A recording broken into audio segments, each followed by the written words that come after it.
The righteous, wherever they go, they make an effect. They make an impact. Not only do they make an impact, they leave an impact. When they leave, the impact is still felt. Sometimes that impact could be for years, maybe even generations. Maybe even generations. We see that by righteous people. As we still study Tanya. Over 200 years since the Alter Rebbe's passing. And there are more people studying it today than ever before. So the impact is there, it's felt, and it continues. And how lucky we are that we're part of that impact, that we've been the ones impacted. And think about it, and I think about this often. It didn't have to be me that, that events led to a place that I, came to Yiddishkeit, came to Chabad, came to the Rebbe. Didn't have to end up that way. I wasn't born into it. And the fact that it did, well, that's amazing. Absolutely. Yep. I'm Rabbi Ronnie Fine, coming to you from Chabad Tzaddikim Kadesh in Montreal, Canada, where it's a privilege and a pleasure to share with you the Tanya. Yep, a great privilege and a great pleasure.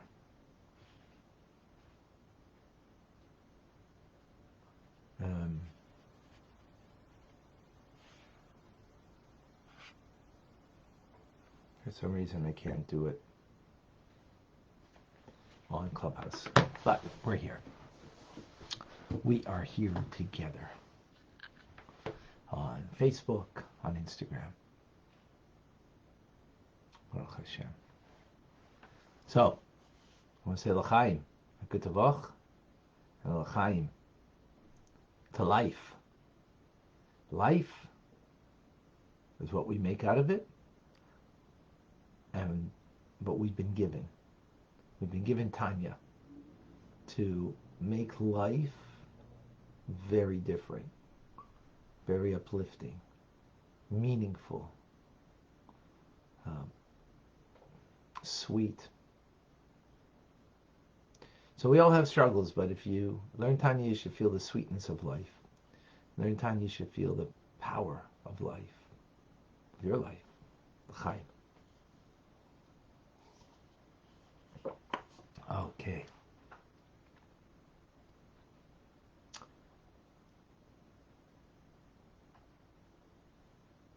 Okay. We continue in the fourth letter. The fourth essay.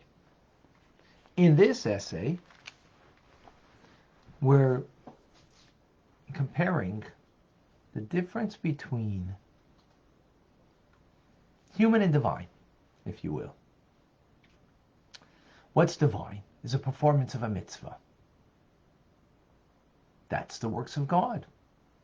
They're not like any other worldly thing, right? Anything in the world, that you engage in, like this cup of coffee over here, in my paper cup, is concealed, the godliness that's in it. In the coffee, in the cup, in the experience, it's concealed. Right? By the chain of descent from Atzilus to Bria to Asiya. And what happens is in that descent in the material things of this world, since it's coming from the external aspect of the divine, it doesn't invest itself in it. It's sort of, you know,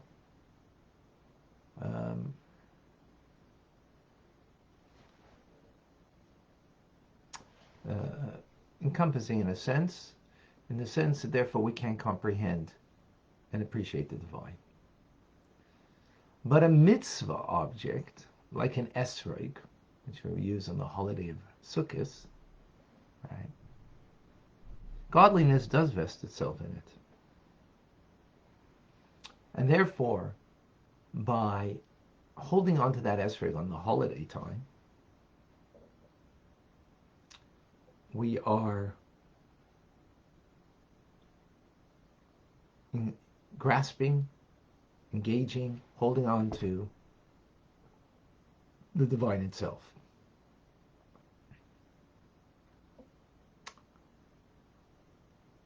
Even though it's a material object, but the divine itself. Now, my feelings towards that divine, so there's the object of a cup of coffee, right? Godliness is concealed. There is the mitzvah object, right? Also a physical object. That divinity is revealed, and you are holding on to something divine, as opposed to a cup of coffee isn't, even for a coffee lover. Right?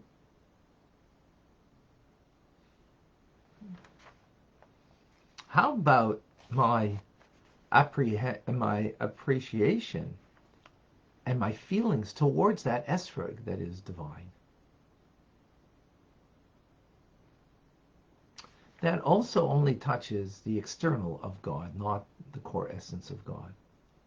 Because after all, even if someone is a righteous soul from the world of Atzilus, once it comes down into a body, the intellectually generated awe and love of God that we would have in that esrog, for example, or in any other form,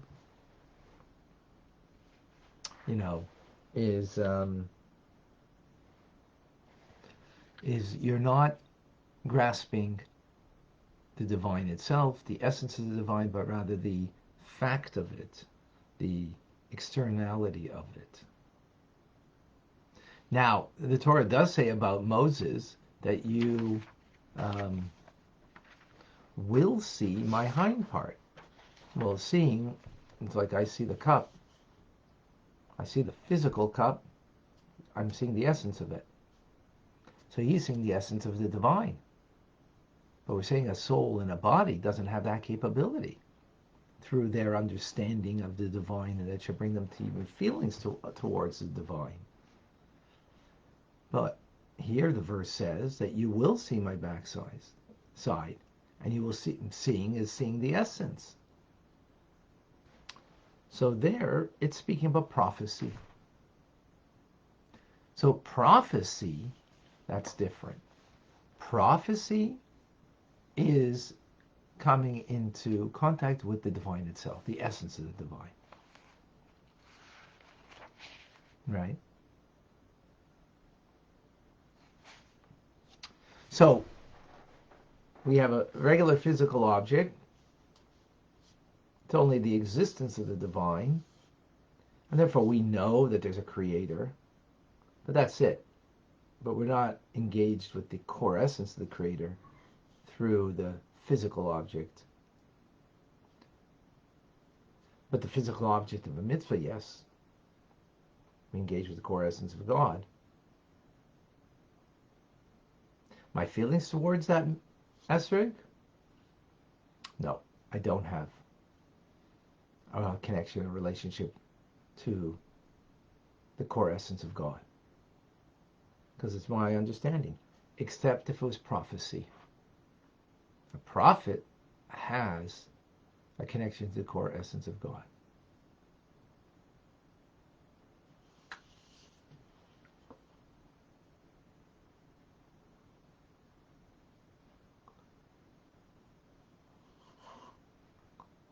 Now, how about the study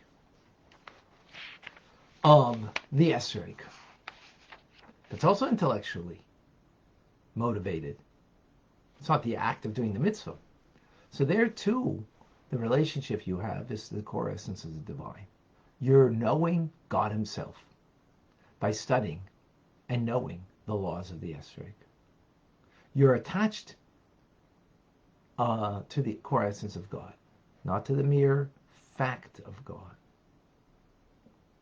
When I say like mere fact of God, like, I'm in Chabad Zichron Kedeshim right now. It's a building.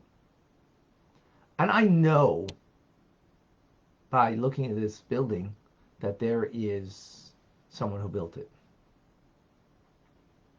What's my relationship? An awareness of someone who's the builder. Am I intimately connected to that person? No. So likewise, with our minds and our hearts, we can come to the knowledge of that there is the builder.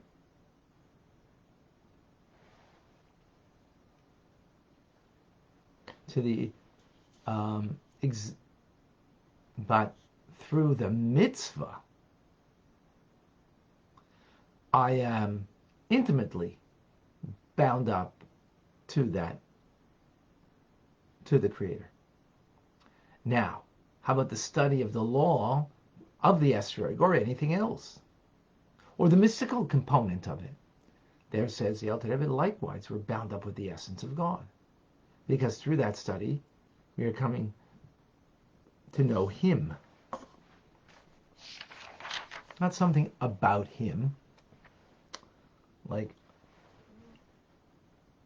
what I know that the builder of this building used a lot of concrete. It's like a bomb shelter, this place.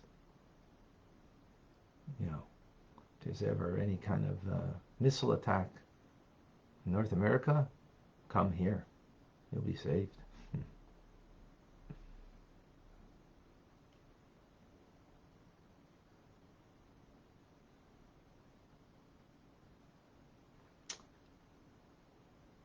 But what I know about, so I know just, that he used concrete. Wonderful. That's not something intimate about that person, not something essential about that person, just something he did. So I know that.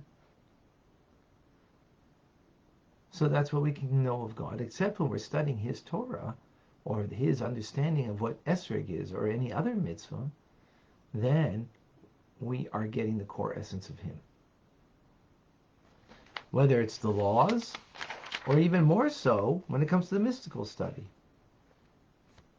Now, how about if I study what's called Seder Hishtalshelus, which is not a particular mitzvah that I'm studying about.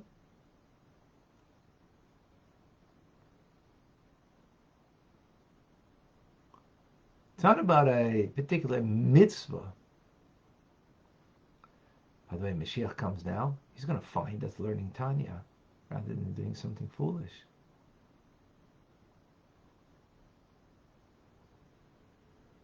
Yeah. So, when it comes to studying Seder Shalshus, it means understanding the world of Atzilus, Bria, Yitzira, Asiya, understanding the 10 attributes and how things evolve and all of the intricate details and so on. Well, you're studying about God as creator. You're not studying Him and His mitzvah, His will and wisdom. So in a certain sense, you're not going to, it doesn't have the same intrinsic worth as studying the laws of the mitzvahs or studying the Kabbalistic understanding of the mitzvah. However, there is something special about studying the order of creation to understand God as creator. It's not right? In other words, it's like understanding the architect and what he did to build this building. There's something about that. Because then I'm going to, first of all, it is one of the mitzvahs, is to know God and to know His ways, to know Him as Creator. So there is something special about learning about Seder Hishtalshelus, the order of creation,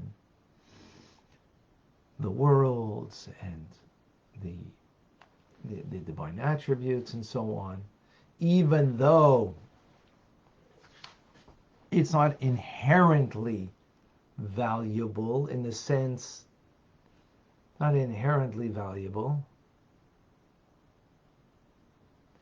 meaning it's not it's a means to an end, because from it you're going to come to know God, as opposed to the study of the law, or of the law of Esrog, for example. That itself is a bond with God. But there is a mitzvah to know God, so in that sense, yes, but it's only one of the 613 mitzvahs. To know the God of your Father, and to then serve Him with a whole heart. How can you serve Him with a whole heart? When you can know His presence in creation. And therefore, it will bring you to a wholeheartedness, to have an awe and love of God when you understand God within creation.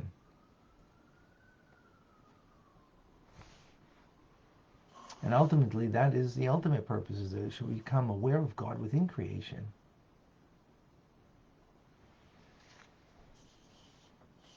Be aware of God in this cup. So we've kind of gone in a full circle over here in so many different ways, which is quite phenomenal. On the one hand, the physical mitzvah and the study of that mitzvah is the essence of the divine. And you have a bond to the essence of the divine in it, through the act of the mitzvah, through the study about that mitzvah. Your feelings towards that mitzvah is not connecting to the essence of the divine. However, ultimately, that is the purpose.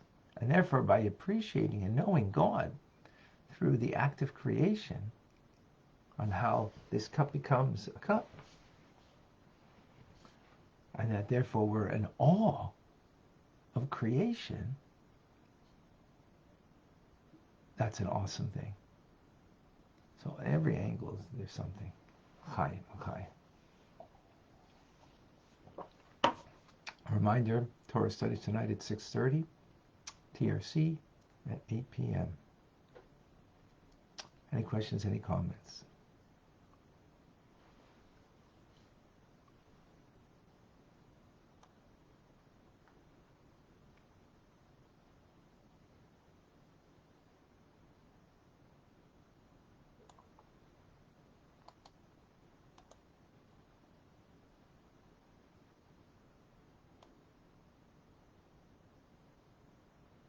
I don't see any.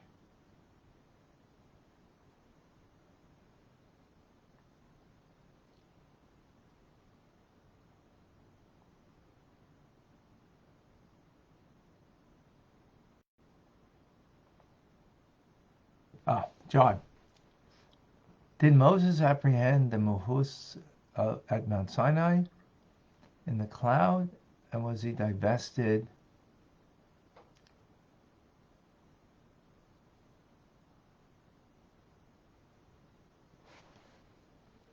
in the cloud? And was he divested of his physicality? So, thank you, John. Good question. So, prophecy means divesting yourself of your physicality. It doesn't mean you're. It doesn't mean you're not. You know. It doesn't mean, you know, your body is no longer. It just means you are beyond your body in your self-awareness, in your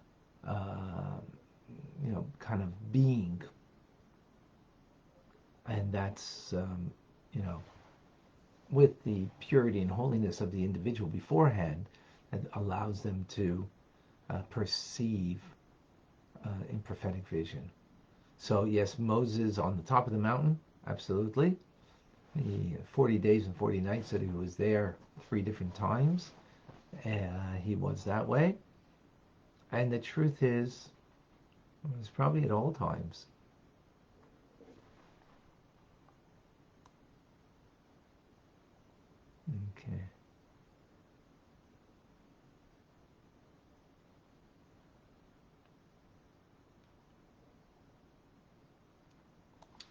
Okay.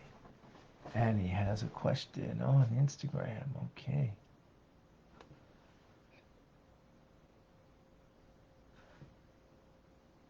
Wondering how a non-Jew became intimately bound up with the Creator when we are not permitted to do the mitzvahs.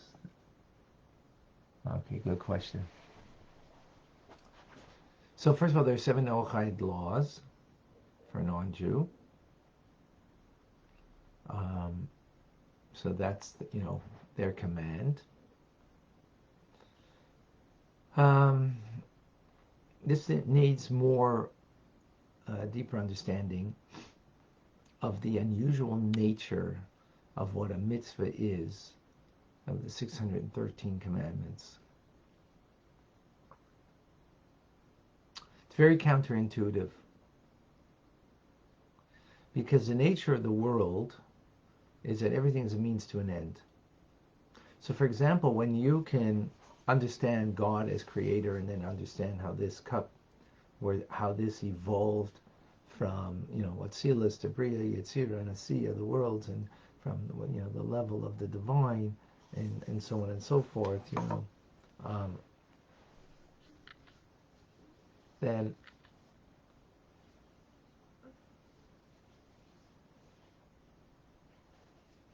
you're knowing God. In that sense, doing a mitzvah, for sure. But, the idea is that it's bringing you to an appreciation of God within the world. So in a sense, it's like a means to an end. So that's the nature of everything.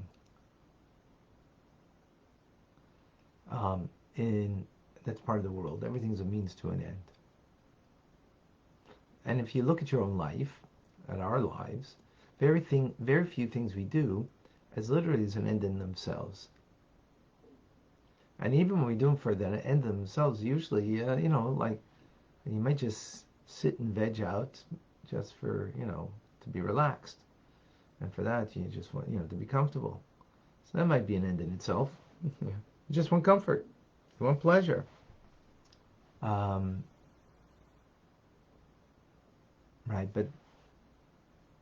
but in doing good, so why'd you do the good? Well, because it makes me feel good. Oh, so it's about the feeling that you get. Or because, I'll get a place in the world to come. God will be happy with me. Oh, so you do it so God should be happy with you, and that you're going to get a reward. That's a means to an end. Which, so be it that people should do a mitzvah for that. But there's a deeper idea that comes from the 613 mitzvahs, that it's the attachment itself rather than the gain from the attachment. And that's not normal. So that's in everyone's commandments. For non-Jews, that is something to be learned. Okay, more on that to come.